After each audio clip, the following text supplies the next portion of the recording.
மாமா, இதை பார்த்த பிறகு உங்களுக்கு ஆசை வர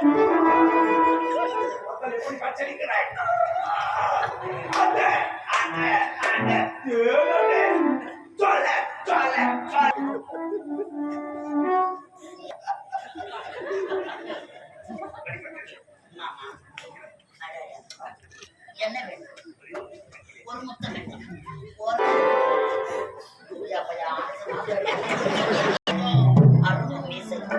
குடும்ப பார்வை உன்னை பார்க்க பார்க்க அளவு கடந்த ஆசை.